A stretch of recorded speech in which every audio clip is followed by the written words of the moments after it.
بسم اللہ الرحمن الرحیم۔ السلام علیکم۔ آقائے نامدار، فخر دو جہاں، سرور کائنات حضرت محمد صلی اللہ علیہ وآلہ وسلم کو اللہ پاک نے کب پیدا فرمایا؟ کیا نور محمد صلی اللہ علیہ وآلہ وسلم پوری کائنات کی تخلیق سے پہلے وجود میں تھا؟ کیا حضرت آدم علیہ السلام سے بھی پہلے حضرت محمد صلی اللہ علیہ وآلہ وسلم کو پیدا فرمایا گیا؟ کیا حضرت آدم کی طرح حضرت محمد صلی اللہ علیہ وآلہ وسلم کو بھی سجدہ کروایا گیا؟ حضرت محمد صلی اللہ علیہ وآلہ وسلم کو کون سی مٹی سے پیدا فرمایا گیا؟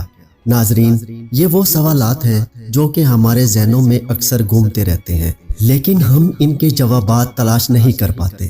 آج کی ویڈیو میں انہی سوالات کے جوابات حدیث و قرآن کی روشنی میں دیے جائیں گے۔ قرآن و حدیث کی تمام تشریحات اور تفسیرات چھاننے کے بعد اول تا آخر ہمیں یہ معلوم ہوتا ہے کہ پوری بزم کون و مقام میں محبوبتی اعلیٰ کے مقام پر ایک ہی ذات اور ایک ہی شخصیت فائز ہے، اور بے شک وہ نبی آخر الزماں تاجدار کائنات حضرت محمد صلی اللہ علیہ وآلہ وسلم کی مبارک ذات ہے۔ بھلا اس ذات سے بھی افضل کوئی ہو سکتا ہے کہ جس کے لیے اللہ پاک نے تمام مخلوقات کی تخلیق کی؟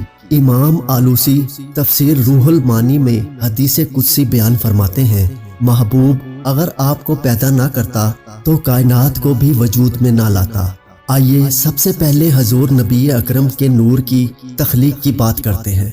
رسول اکرم صلی اللہ علیہ وآلہ وسلم کی تخلیق کے باب میں یہ بات ذہن نشین کر لیں کہ ائمہ عقائد کے نزدیک آپ صلی اللہ علیہ وآلہ وسلم کے نور کی تخلیق کے اعتبار سے پوری کائنات پر حقیقی اولیت ہر قسم کے شک و شبہ اور اختلاف سے بالاتر ہے۔ تمام ائمہ اس بات کے قائل ہیں کہ نور محمد صلی اللہ علیہ وآلہ وسلم کو سب سے پہلے تخلیق کیا گیا۔ امام ترمذی حضرت جابر بن عبداللہ رضی اللہ تعالی عنہ سے روایت کرتے ہیں، میں نے نبی اکرم صلی اللہ علیہ وآلہ وسلم سے عرض کیا، یا رسول اللہ، اللہ نے سب سے پہلے کون سی چیز پیدا فرمائی؟ حضور صلی اللہ علیہ وآلہ وسلم نے فرمایا، اے جابر، بے شک اللہ پاک نے تمام مخلوق کو پیدا کرنے سے پہلے میرا نور اپنے نور کے فیض سے پیدا فرمایا، پھر میرا نور مشیت الہی کے مطابق جہاں چاہتا سیر کرتا رہا۔ اس وقت نہ لوح تھا، نہ قلم، نہ جنت، نہ دوزخ، نہ آسمان و زمین، نہ سورج چاند ستارے، نہ کوئی فرشتہ، نہ کوئی جن و انسان۔ پھر جب اللہ پاک نے ارادہ فرمایا کہ مخلوقات کو پیدا کرے تو اس نور کو 4 حصوں میں تقسیم کر دیا۔ نور کے پہلے حصے سے قلم کو پیدا کیا، دوسرے سے لوح اور تیسرے سے عرش کو، جبکہ چوتھے کو پھر مزید 4 حصوں میں تقسیم کیا۔ پہلے حصے عرش اٹھانے والے فرشتے، دوسرے سے کرسی، تیسرے سے باقی تمام فرشتے، اور پھر چوتھے حصے کو مزید 4 حصوں میں تقسیم کیا۔ پہلے سے آسمان، دوسرے سے زمین، تیسرے سے جنت اور چوتھے سے دوزخ کو تخلیق فرمایا۔ ناظرین، حدیث قدسی میں اللہ پاک نے خود ہی نور محمدی سے ہر شے کو تخلیق فرمانے کی وجہ بیان فرمائی ہے۔ ارشاد باری تعالیٰ ہے، اگر میں محمد کو پیدا نہ کرتا تو نہ آدم کو پیدا کرتا اور نہ زمین و آسمان کو۔ حضرت امام قسطلانی روایت کرتے ہیں کہ نور محمدی کو اللہ پاک نے حکم دیا کہ انوار انبیاء پر توجہ کرے، پس اس نور نے سب انوار کو ڈھانپ لیا، تو اللہ نے انوار انبیاء سے ارشاد فرمایا کہ یہ میرے محبوب محمد صلی اللہ علیہ وآلہ وسلم کا نور ہے، اگر ان پر ایمان لاؤ گے تو تمہیں شرف نبوت سے سرفراز فرمایا جائے گا۔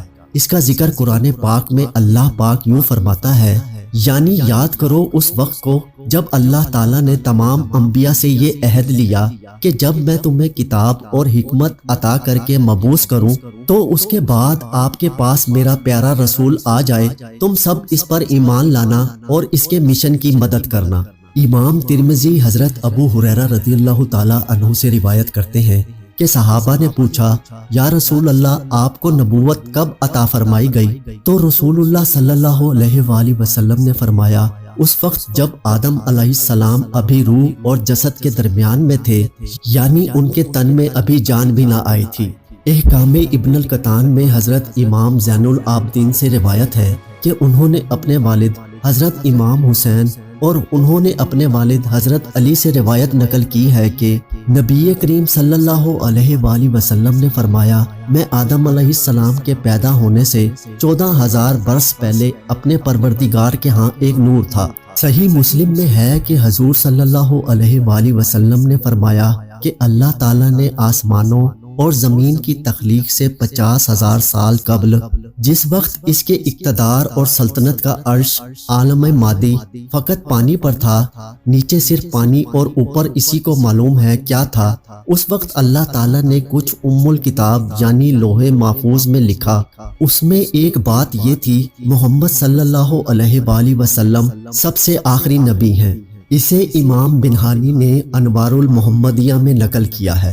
واضح رہے کہ یہاں سال سے مراد ہمارے مادہ سال نہیں، کیونکہ اس وقت تو سورج اور شب و روز وجود میں نہیں آئے تھے۔ اللہ تعالیٰ ہی بہتر جانتا ہے کہ اس مدت سے حقیقت میں کتنا زمانہ مراد ہے۔ قرآن مجید میں قیامت کے ایک دن کی مدت 50,000 سال بتائی گئی ہے۔ اگر یہ اعتبار سامنے رکھا جائے تو خدا جانے عرصے کی درازی کا عالم کیا ہوگا۔ یہ روایت دوسرے طریق پر اسی طرح آئی ہے کہ جب اللہ تعالیٰ نے حضرت آدم علیہ السلام کو پیدا فرمایا تو آپ کو نام کے ساتھ ابو محمد صلی اللہ علیہ وآلہ وسلم کی کنیت سے بلایا۔ آپ نے عرض کی، باری تعالیٰ میری یہ کنیت کیسے ہے؟ تو اللہ تعالیٰ نے فرمایا، اپنا سر اٹھاؤ۔ آپ نے اوپر دیکھا تو عرش پر نور محمد صلی اللہ علیہ وآلہ وسلم جلوہ گر تھا۔ حضرت آدم علیہ السلام نے پوچھا، باری تعالیٰ یہ نور کس کا ہے؟ اللہ تعالیٰ نے فرمایا، یہ محمد صلی اللہ علیہ وآلہ وسلم کا نور ہے، یہ تیری اولاد میں سے ہوں گے، ان کا نام آسمانوں میں احمد اور زمین پر محمد ہے۔ اگر میں اسے پیدا نہ کرتا تو نہ تمہیں پیدا کرتا اور نہ ہی زمین و آسمان کو پیدا فرماتا۔ یہ تو تھی نور محمد صلی اللہ علیہ وآلہ وسلم کی تخلیق۔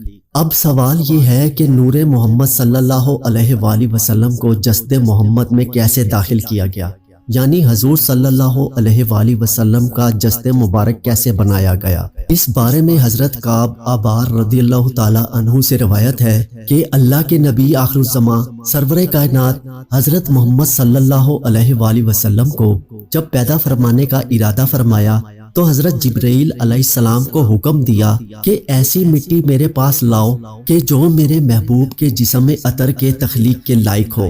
حضرت جبرائیل 3 دفعہ زمین سے مٹی لے کر گئے، لیکن اللہ پاک نے فرمایا یہ مٹی میرے محبوب کے لائق نہیں۔ پھر حضرت جبرائیل علیہ السلام یثرب کی زمین پر اترے، حضور اکرم صلی اللہ علیہ وآلہ وسلم کے روضہ مبارک والی جگہ سے سفید مٹی لے کر بارگاہ خداوندی میں حاضر ہوئے۔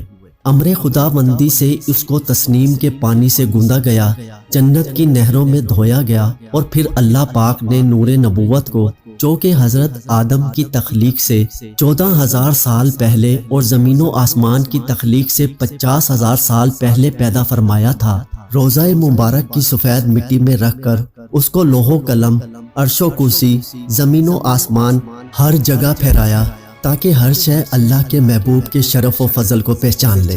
جس رات حضور نبی کریم صلی اللہ علیہ وآلہ وسلم کا نور انور حضرت آمنہ رضی اللہ تعالی عنہا کے بطن میں داخل ہوا تو وہ جمعہ کا دن تھا۔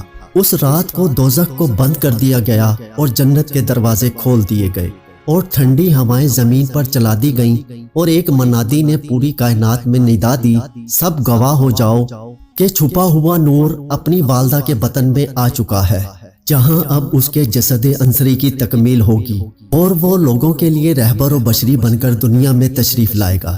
روایت ہے کہ اسی دن سے قریش پر سخت قحط کا خاتمہ بھی ہو گیا۔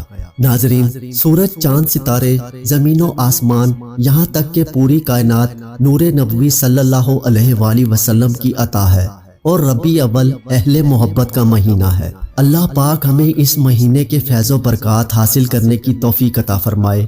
اللہ تعالی ہمیں توفیق عطا فرمائے کہ ہم اہل ایمان، اہل محبت و عشق بن سکیں، ہمارا نام تاجدار کائنات صلی اللہ علیہ وآلہ وسلم کے عاشقوں میں لکھا جا سکے۔ کمنٹ سیکشن میں آمین لکھنا نہ بھولیے گا۔